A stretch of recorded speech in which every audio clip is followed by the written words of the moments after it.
À l'âge de 13 ans, je commençais à me métamorphoser, chose qui n'a pas plu à mon père. Et comme je le tenais tête, il m'a donné un grand coup de poing dans le ventre. Et dans sa main droite, il y avait une pince coupante. Et il m'a entaillé l'oreille jusqu'en haut. Et il m'a dit, ça t'apprendra à ne pas écouter, ça t'apprendra à ne pas être un homme. C'est Dieu et personne d'autre, voilà quoi.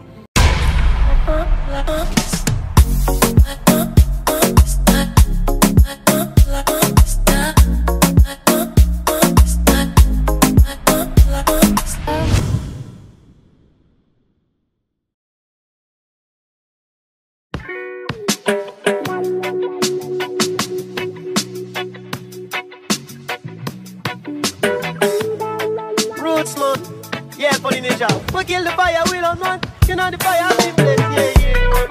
Get a style in a place. We all have the rhythm and you never know this play. Yeah. Right. Qui est le temps d'appliquer la house un moti? N'a plus la pluie. Et sinon, j'ai oublié quelque chose. Tchurou. Cool. This me baby cho. Pour aujourd'hui, comme tous les jours, vu qu'on vit ici ces temps-ci, on est en la rue. Mais là, ce matin-là, après tout ce que vous avez vu, on va aller chercher Tati Marivama pour les emmener ici. C'est la première fois que Tati Marivama vient à Naruto. C'est aussi leur île. Hein? Et moi, je veux que Tati Marivama vont découvrir où ils auraient pu grandir eux aussi. Donc, let's go.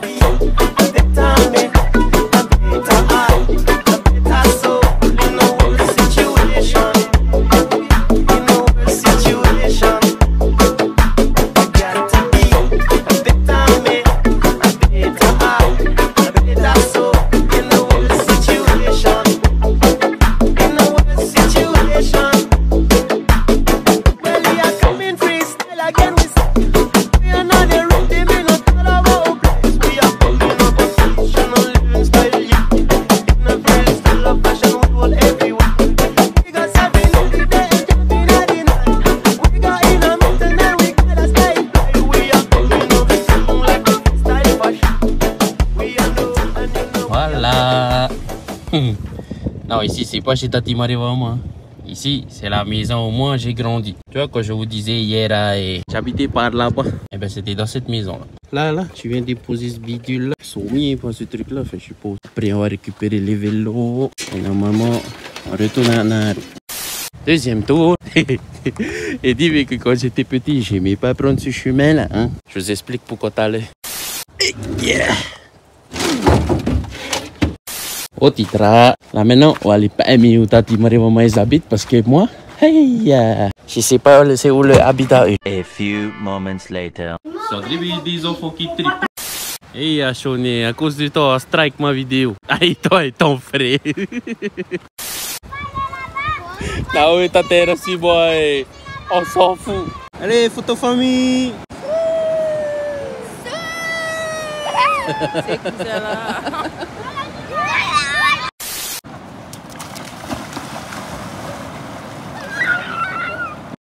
A few minutes later. Je sais pas si vous voyez, il flotte. Il est rentré à la maison. Ah oui, cousin Gustave, tu te rappelles? C'est bon le t'as voir? Pas bon. Many moments later. Cauro les bébés. On est à mourir. Oh purée. Ça joue à la vieillure. Later. Ça y est, retour à la maison. Et le temps. Quel temps? On l'a essayé. Ensoleillé. Voilà quoi. T'as compris? Ignore le plan de la journée. Mais c'est pas grave. On va composer.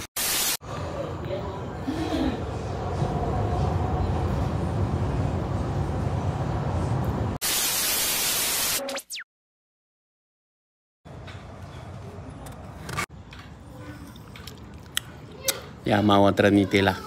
T'as fini? Donne. Je vais aller gronder eux qui font ces trucs là. Ah! Hey, maman, comment faire les gens crient avec 3 malheureuses crêpes? C'est bon là, quand je regarde, on a la relève. Ne vous inquiétez pas pour le sort. Many folks later. Fini bé, plus pleurer bé. Tiens. Hop là. C'est good. Allez, t'as la bé. A few moments later. Là, on a ramené notre cousin. C'est là la maison de notre cousin. Chico, en revenant de Avira, là, quand on avait ramené Tati Marivama, j'ai fait une crise. Celle-là, je ne l'ai pas senti arriver. Je me suis juste assis sur le canapé et hop, la crise m'a eu. Et boum, c'était fini. Mais sinon, là, moi, ça fait quoi? 2 heures, je suis réveillé. Enfin, je suis sorti de ma crise. Et depuis que je suis sorti de ma crise, ben, j'ai monté un peu la vidéo et je me suis rendu compte que je ne me suis pas présenté. Donc, je vais essayer de faire ça vite fait. Et tout de suite après, promis, je réponds à la question. Pour tous ceux qui ne me connaissent pas, moi c'est Andy, je suis de Tahiti, même si actuellement je suis à Rutu, l'endroit d'où est originaire mon papa et où j'ai quasiment grandi. Enfin bref. Et sur YouTube, moi j'essaie de publier à peu près tous les jours au moins une vidéo. En gros, sur YouTube, j'essaie de laisser une sorte de journal personnel à mes enfants. Je fais ça parce que j'essaie de leur laisser des conseils de mon vivant. Je dis ça parce que je suis un papa malade, j'ai une tumeur dans le cerveau. Et on n'est pas sûr que je vais rester très longtemps avec eux. Après, je te parlais de répondre à des questions. Les questions sont là pour tous ceux qui ne sont pas mes enfants et qui regardent les vidéos. C'est pour éviter que vous allez en money, vous les abonnez, et même ceux qui ne sont pas abonnés, qui tombent sur la vidéo comme ça. Moi, je donne à tout le monde l'occasion de me poser au moins une question dans les commentaires. Comme ça, moi, ça me donne à peu près un sujet de vidéo, un point sur lequel je pourrais baser chacune de mes vidéos. Et souvent, le conseil que j'essaie de donner à mes enfants à travers cette vidéo-là, l'idée, elle m'est venue de la question qu'on m'a posée. Voilà. En gros, c'est ce que moi, Andy de Tahiti, je fais sur YouTube. Ok. Maintenant, répondons à la question.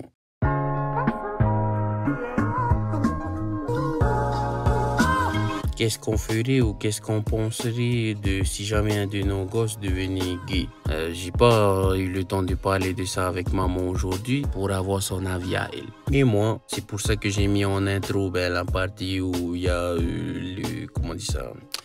Le reportage où Saïlali elle a parlé, enfin elle ou il, je sais plus aussi comment on dit. Bref, le reportage sur Saïlali, parce que moi, à la base, je pense comme son papa. C'est Dieu et personne d'autre, voilà quoi. Si jamais un de mes gosses devenait gay ou s'il commençait à se comporter comme les LGBT un peu un ou là, je dis pas que c'est tout le monde qui l'est, mais il y en a certains, punaises, voilà quoi. Enfin, moi, à la base, j'aurais peut-être réagi comme le papa. Pour moi, le Seigneur, il a dit c'est pas bien, donc ne le faites pas. Et si jamais un de mes gosses commence à faire quelque chose que le Seigneur n'aime pas, moi ça va m'énerver. Maintenant, comme j'ai dit tout à l'heure, ça c'est peut-être la réaction que j'aurais eue de base. Parce que moi, depuis que je me plonge vraiment dans la compréhension de notre évangile, de notre religion, l'église de Jésus-Christ de ces derniers jours, j'ai compris aussi que je devais respecter un peu les choix de mes enfants. Parce qu'on a un principe qu'on appelle le libre arbitre. Et ce principe-là fait que il peut faire ses choix.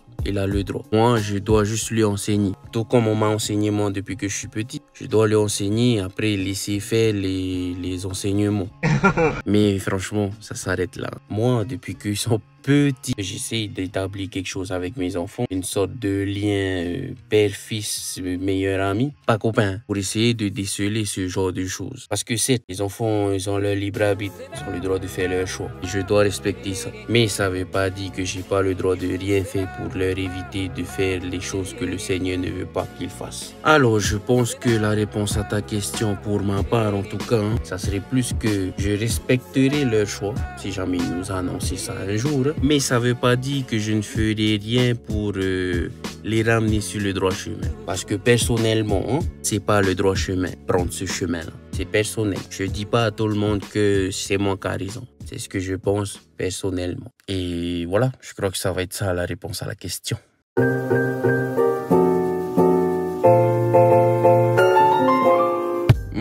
Pour le conseil de ce soir, moi j'ai pensé à une chose qui était beaucoup liée à cette question-là et que je répète depuis tout à l'heure, le respect. Mon conseil, c'est pas de respecter les autres et compagnie. Mon conseil, c'est de trouver la définition du respect, de faire tout, mais alors tout pour bien comprendre cette définition-là et après ça seulement, mettre en application cette définition-là du mot respect. Parce que c'est très important le respect. Souvent, quand je parle de ce genre de choses avec les autres, que ce soit les LGBT, comment on dit ça, les vegans, enfin, surtout ceux qui sont un peu radicaux, quoi, ceux qui veulent que tout le monde devienne vegan, tout le monde devienne LGBT. Quand moi j'ai des discussions avec des gens qui me parlent de ça, toujours moi je dis, je n'aime pas ce qu'ils font. Mais par respect, je suis pas là à m'alarmer, à crier au je sais pas quoi, hein, au blasphème ou je sais pas quoi. C'est ma façon à moi de respecter ce qu'ils font. Alors à eux de respecter aussi ce que moi je pense de eux. Je dis rien, je fais rien qui va leur faire du mal. Et comme j'ai toujours dit à ces personnes-là, si jamais on vient me faire du mal, c'est ce genre de personnes, alors que moi je les ai toujours respectées, je vais arrêter de respecter, on va dire. Parce que ouais, pour moi, c'est très important ce principe-là, le respect. Mais si on le comprend pas bien, comme les radicalistes, le principe lui-même ne sera pas respecté, et donc on va pas réussir à vivre ensemble, tu vois. Donc les enfants, trouvez-moi cette définition-là, essayez de la comprendre le mieux possible, et une fois que vous aurez compris ce mot-là, là seulement, mettez-le en application dans votre vie. Voilà les enfants, c'était tout pour papa ce soir. C'était Andy de Tahiti. Nana, bisous.